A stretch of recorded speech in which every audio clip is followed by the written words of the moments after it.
What's up mga kapotpot? For today's video, samahan niyo ako sa pag-install ng carbon frame cover sa ating Fireblade. Okay mga kapotpot, ang una natin gagawin ay tatanggalin muna natin ang ilang fairings ng ating motor.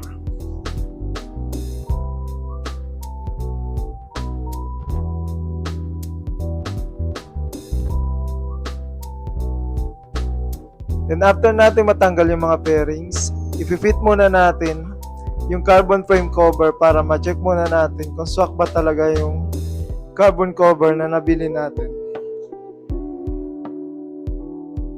Then after natin ma-fit, lilinisan muna natin yung mismong frame ng motor at syempre yung carbon natin para talagang dumikit yung glue na ilalagay natin. Make sure na malinis at dry yung frame ng motor at yung carbon.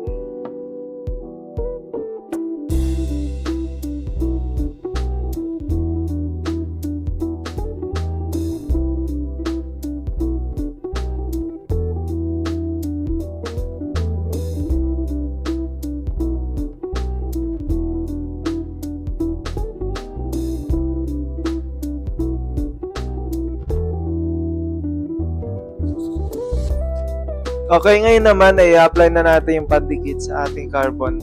Ang ginamit pala nating glue ay Big Bang Elephant Multipurpose Silicone Sealant, yung clear or transparent. Ito ay recommended din ng pinagbilan natin ng carbon.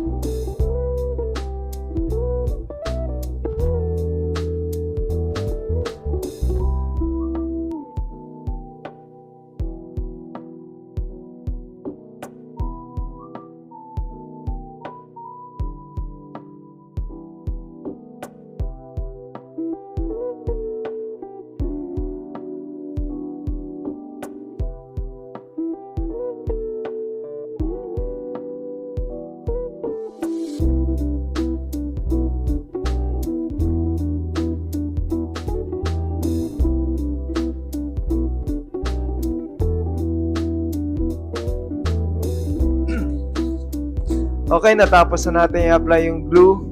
Ngayon, ididikit na natin siya sa ating motor. Unang dinikit natin ay yung upper part or yung pinakamalaking part ng carbon para madali siyang ilapat sa frame. And after natin madikit, ay tatali natin siya gamit ang zip tie para dumikit talaga yung carbon sa frame ng motor.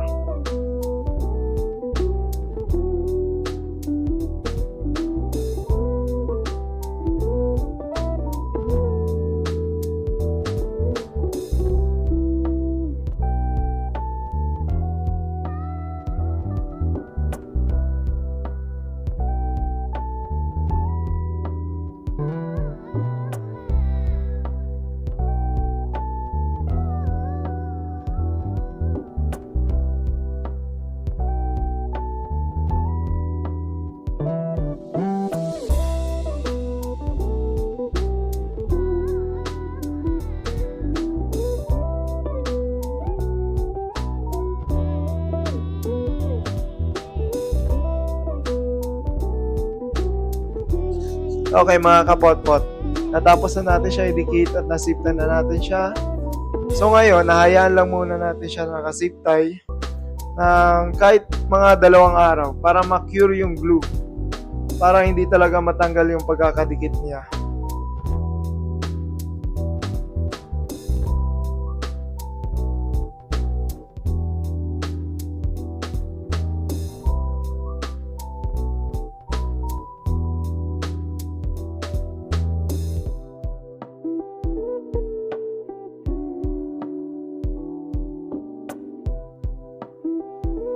Alright mga kapotpot, thank you for watching our DIY install of our full carbon frame cover sa ating Fireblade.